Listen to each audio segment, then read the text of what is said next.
Good morning, everyone. Welcome back. Happy Monday. This week we'll take a look at 2 Samuel chapter 9, verse 1 through 13. Now, the story takes place after a long war. King Saul is dead. David has taken the throne. And in David's time, when a new king came to power, one of the first things he usually did was find every surviving relatives and then just get rid of them. They wanted to make sure no one could come back and take the throne from you. Like, it was a brutal world, but it was also a normal practice.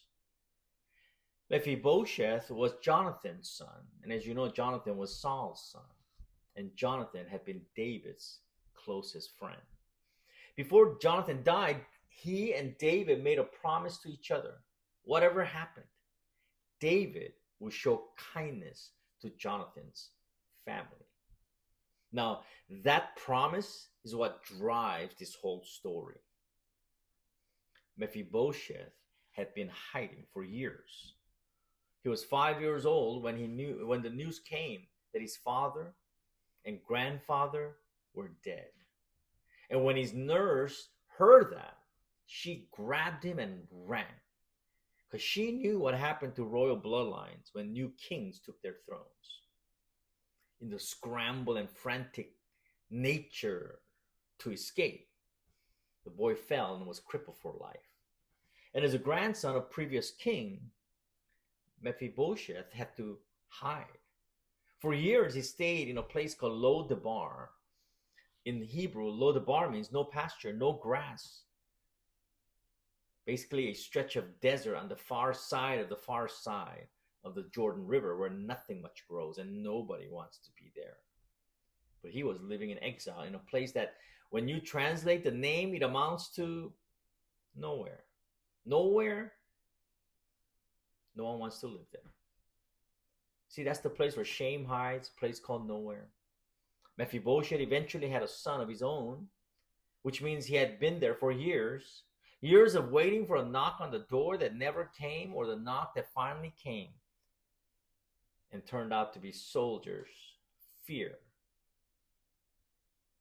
gripped his heart. Years of existing and living as a nobody. He couldn't let anyone know who he was. Grandson of a king who failed, son of a father who died young, crippled, hiding, living in a place where nobody wants to be. And then message finally arrived. The king wants to see you. See, he would have assumed the worst, because that's what kings did with leftover heirs from the previous dynasty. You went to the king, you bowed, and you never came back.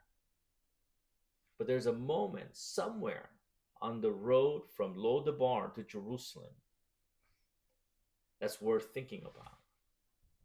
Here is a man who spent years hiding, years being defined by what he lost and what he couldn't do. And he's now walking toward a throne. He doesn't know yet. The king who called for him made a promise to his father years before any of this happened.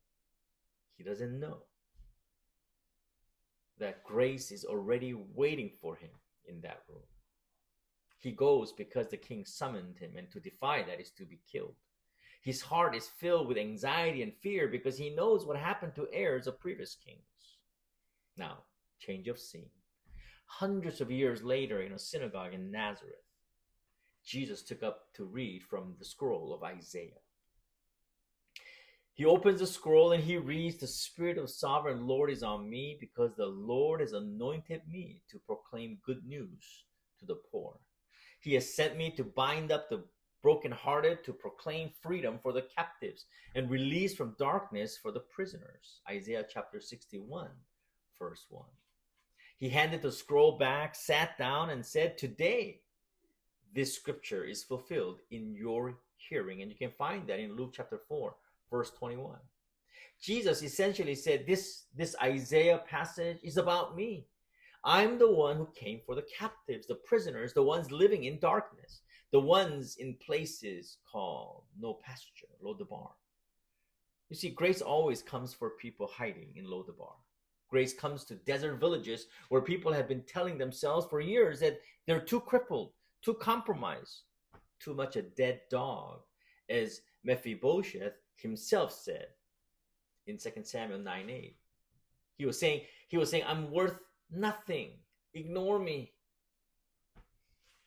You may have been living in your own version of Lo-debar for a while now, hiding and shaped by things that happened to you many years ago, or maybe you did something many years ago.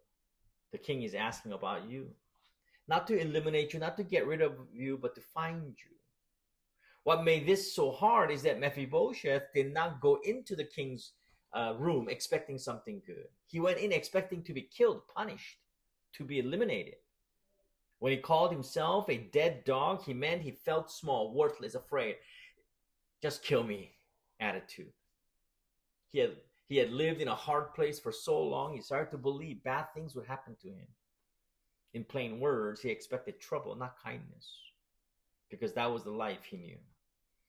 And David gave him a seat at the royal table anyway, every day, for the rest of his life. David invited him to his banquet table. Now let's sit with that this morning. Not just that grace comes looking for people in Lo-debar, but that when it finds you, it doesn't offer a handout at the door.